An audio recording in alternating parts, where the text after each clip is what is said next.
tardes. Victoria, bastantes referencias las que tenemos hoy. En el lado macro tenemos IPC de Reino Unido, Alemania, también seguimos pendientes del precio del petróleo, por supuesto de los resultados empresariales que nos están llegando desde Estados Unidos, pero bueno, centrando la mirada en la apertura de Estados Unidos, que hoy avanza Wall Street en positivo, siguiendo también la tónica del viejo continente. ¿Cómo estás viendo pues estos primeros compases de la sesión? ¿Cuáles serían las referencias que tendríamos que vigilar? Pues habéis hecho un resumen perfecto. Hoy vemos un poco más de positivismo en el mercado después de que en jornadas anteriores hayan imperado algunas de las dudas. Ayer, por ejemplo, el IBEX 35 llegaba a perder algunos soportes que se habían conseguido y que eran importantes, y hoy vemos cómo de nuevo los avances se están imponiendo y sobre todo muy pendientes de esa temporada de presentación de resultados que siempre va más avanzada en Estados Unidos y se prevé que podría ser buena, a pesar de que algunos de los primeros resultados que se han publicado pues no van en esta línea. Sí que se espera que pueda ser un trimestre en el que de nuevo veamos crecimientos de 2 dígitos en los beneficios y bueno, pues vamos a esperar a que finalice para evaluar efectivamente si se consiguen estas previsiones. Bueno, Victoria, han sido ya muchos bancos en Wall Street los que han publicado cuentas. En el caso de estos dos últimos que han publicado en el día de hoy, esos beneficios han aumentado respecto al mismo periodo del año anterior. Te quería preguntar un poco, pues, por tu opinión sobre estos resultados y también un poco hacer una previa, por así decirlo, de los resultados bancarios que vamos a tener en los próximos días en España. Bankinter va a ser el primero en publicar esas cuentas y, bueno, el sector bancario ha sido sin duda protagonista en la última semana en el IBEX 35, por ejemplo, con el Banco Sabadell a la cabeza en uno de estos días después de una mejora de recomendación por parte de HSBC que le daba una mejora del precio objetivo que le da un potencial de revalorización del 25% y lo tenemos como uno de los peores valores del día con casi un 5% de caída. Vamos a ver si podemos resumir un poquito los resultados de Wall Street, como digo, del sector bancario y los que hemos tenido en el día de hoy de estos dos bancos y también lo que podemos esperar de ese mismo sector pero en España. Esta temporada de presentación de resultados se va a caracterizar un poco por la anomalía de la comparativa, porque el año pasado pues, fue excepcional en todos los sentidos y en algunos casos de forma genérica y en otros casos de forma específica. En el caso de Bank of America, por ejemplo, que es uno de los que ha publicado hoy, hemos visto un beneficio neto que ha crecido de forma significativa, más de un 78% si las comparamos con respecto al ejercicio anterior. Pero es que hay que tener en cuenta que la comparativa está en cierto modo distorsionado porque el año pasado, o sea, en el año 2020, el banco apartó una cantidad muy importante de provisiones, más de 11.300 millones, y esto tuvo un impacto muy negativo en sus cuentas. Al final, la buena marcha de la economía, el hecho de que se perdiera menos en cuanto a riesgo crediticio de lo inicialmente previsto, ha hecho que se tuvieran que liberar una parte de esas reservas muy importantes, esas provisiones, en torno a 4.500 millones, y esto lo que ha hecho es bueno, pues una comparativa, como decimos, anómala, y de ahí ese beneficio neto. Si miramos los ingresos de Bank of America, vemos como por el lado de los ingresos hay un crecimiento en diferencia de lo que viene por la parte de intereses, que sí que ha habido una contracción, y lo que viene por la parte de comisiones y tasas, que sí que han avanzado de forma sólida, casi un 14% en el conjunto del año. Si después nos vamos a los resultados de Morgan Stanley, también vemos efectivamente cómo ha conseguido superar las previsiones, tanto en el caso del beneficio neto como en el caso de los ingresos, y de hecho, bueno, 2021 ha sido un año de ingresos récord y sobre todo muy positivo el ROTE del banco y además se ha destacado por parte del mismo que ha tenido muy buenos resultados prácticamente en todos los segmentos de negocio. Si ya nos vamos a lo que se espera en el caso de España, vamos a estar muy pendientes de los márgenes de intereses, porque sobre todo en un ejercicio que también ha sido complicado, aquellas compañías que no hayan sacado partido de las eficiencias de coste posiblemente estén más perjudicadas. En el caso de Bankinter, que va a ser el primero que va a publicar, lo que se espera es que firme los mejores resultados de su historia, pero como decíamos antes, también es verdad que hay una cierta distorsión porque van a incorporar todas las plusvalías generadas por línea directa y en este sentido la comparativa estaría distorsionado. Sobre todo, la comparativa idónea sería la de 2019 y sí que es verdad que se van a quedar por debajo. Bankinter considera que hasta 2023 no va a poder recuperar los niveles prepandemia. Los más pesimistas piensan que ni siquiera será en 2023, sino que habrá que esperar un año más, pero desde luego un estímulo va a ser el inicio de la subida de tipos para en general todos los bancos, pero hay algunos que son más sensibles, como podría ser, por ejemplo, el caso de Bankinter. Es más sensible que otras entidades. En el momento que se empiecen a subir los tipos, posiblemente los recoja mejor que otras entidades bancarias menos sensibles a esta subida de tipos. Más allá de los bancos, Victoria, como decías, ¿no? Bankinter más sensible al momento de subida de tipo respecto a otros bancos españoles. Mencionabas también los resultados que hemos ido conociendo en Estados Unidos también de este sector, un sector que, en trimestres anteriores veíamos como, ante todo en la partida de cuentas, lo que más pesaba era la liberación de todas aquellas provisiones que habían hecho por COVID. Ahora estamos viendo que el impulso general viene por ese auge de fusiones y adquisiciones. Más allá de este sector, Victoria, hoy también ponemos el foco en Procter & Gamble. Hablamos de toda una gigante de productos de consumo que en este caso, además de beneficiarse de la subida de precios, también recordemos en medio del repunte de inflación, está empezando a pronosticar una mayor demanda de algunos productos, pues por ejemplo de su división de limpieza, en medio de los mayores contagios por la variante Omicron. Bueno, pues al final las compañías que venden este tipo de productos de limpieza se ven beneficiados de los temores o las preocupaciones en medio de la crisis sanitaria. ¿Cómo has observado las cuentas de Procter & Gamble?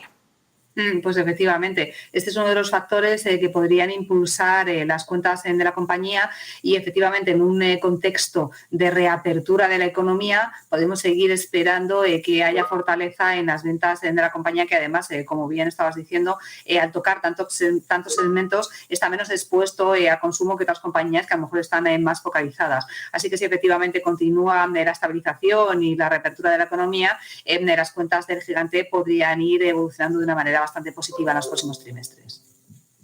Bueno, ya dejando a un lado, Victoria, la bolsa, si miramos al petróleo, por ejemplo, el precio de los futuros del Brent está ahora mismo repuntando ligeramente, no llega al 1%, 0,9 exactamente, después de que hoy, pues por ejemplo, hayamos conocido ese informe de la Agencia Internacional del Petróleo que dice básicamente, de la energía, que habla sobre el petróleo, quería decir, que precisamente dice que la demanda sobre el crudo en este año 2022 va a aumentar, lo que sin duda pues no va a relajar las tensiones que hay en el precio del crudo. Ahora mismo lo tenemos en niveles máximos desde el año 2014. Entonces, ¿qué podemos esperar respecto a los precios de esos futuros del petróleo después de esto que ha dicho la Agencia Internacional de la Energía de cara a este año 2022? Pues efectivamente, en máximos de muchos años y siendo uno de los principales causantes del incremento de la inflación, así que estaremos muy pendientes de ver cómo evolucione. ¿Por qué está subiendo el precio del crudo? Hay algunos factores que a corto plazo están impulsando este crecimiento, sobre todo, pues por ejemplo, últimamente esas tensiones que está habiendo en Oriente Medio que podría afectar a la producción de crudo a corto y medio plazo, sobre todo esas últimas rencillas entre Irán y Arabia Saudí que podría influir en el precio del crudo. Luego también es verdad que se están encontrando dificultades en el caso de algunos países de la OPEP porque en los últimos años, debido a los bajos precios del crudo, no se han acometido inversiones y esto, a pesar de que la OPEP haya dicho que va a incrementar la producción mensual, se está encontrando con algunas dificultades y podría no llegar a cumplirlo. Y esto lo que podría hacer es que hubiese un mayor déficit de oferta y tendríamos que estar, por otro lado, pendientes tal vez si efectivamente China al final libera o no sus reservas estratégicas, que es una de las cosas que ha dicho. También ha influido ese informe de Goldman Sachs que dice que los inventarios de crudo en los países de la OCDE van a caer en verano al menor nivel desde el año 2000 y ha hecho que además esto le lleve a estimar que el precio del barril de Brent podría llegar hasta los $100. Todos estos factores efectivamente podrían seguir impulsando el precio del crudo en niveles elevados y, como decimos, pues tal vez los factores que podrían hacer que no subiera tanto sería esa liberación de las reservas estratégicas por parte de países como China y también el hecho de que podamos ver unos meses de invierno un poco más benignos y que por tanto no haya que gastar tanto combustible para las calefacciones. Esto podría aliviar un poco las tensiones en el precio de la materia prima. Puesto en la inflación, después de conocer la semana pasada el IPC de Estados Unidos, IPC de la eurozona, esta semana, bueno, y hoy poníamos el foco en el dato que conocíamos por parte de Reino Unido y también de la locomotora europea, ¿no?, de Alemania. En el caso de Reino Unido, la inflación ha subido al 5,4% en diciembre, es el mayor nivel en 30 años, y en el caso de Alemania, pues vemos un nivel muy similar, sube al 5,3% en diciembre, supera, por tanto, la cifra que conocíamos en noviembre por una décima, se convierte en la tasa más alta de todo el año 2021. Y además hemos estado observando pues cómo esta inflación llevaba al bono alemán a cotizar en positivo después de 2 años y medio. Importantes referencias las que tenemos hoy en el plano macroeconómico en el viejo continente. ¿Cómo analizamos, cómo interpretamos estas cifras?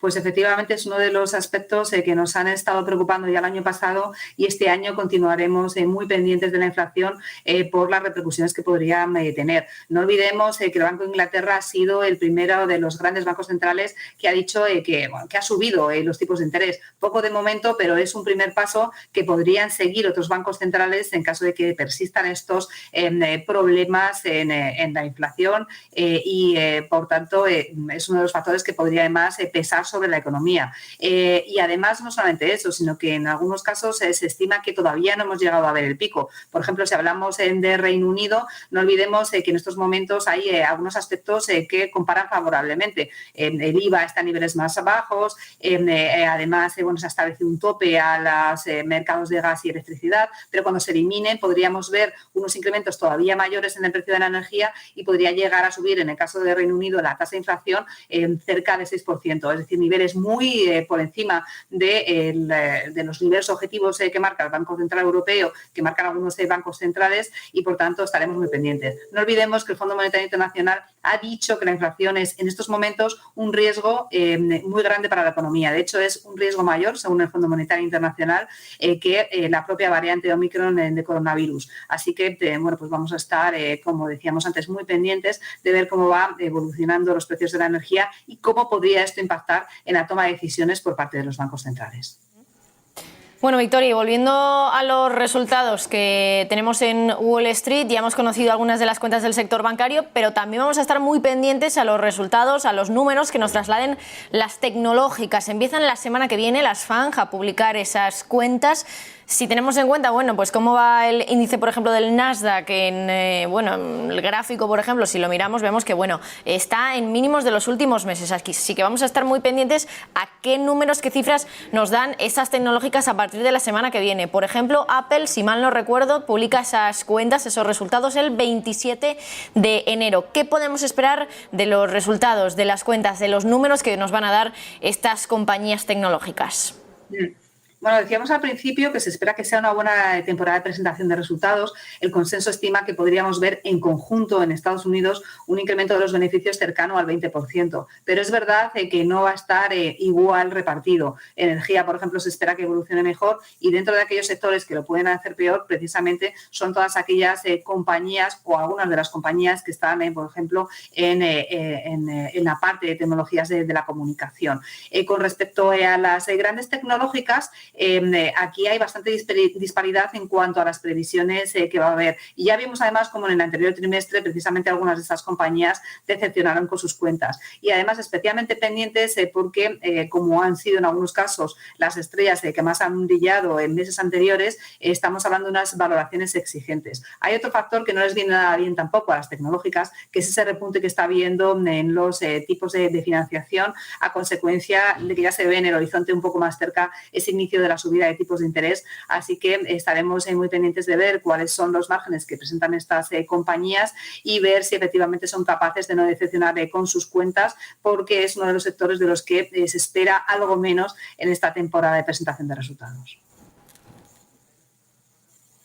Muchas gracias, Victoria Torre. Desde Singular Bank nos quedamos con esos análisis, como decimos, con el foco puesto en estos resultados empresariales que estamos conociendo del último trimestre de 2021. En Estados Unidos ya teníamos estos resultados que conocíamos por parte del sector bancario. Mañana empezaremos en España precisamente con este sector, con los resultados de Bankinter. Banco sensible a esa subida de tipos de interés. Veremos a ver cuáles son las cuentas que nos presenta y sobre todo el horizonte que plantee de cara a los próximos meses. Un placer. Gracias, un abrazo. Nosotros, mientras tanto, seguimos observando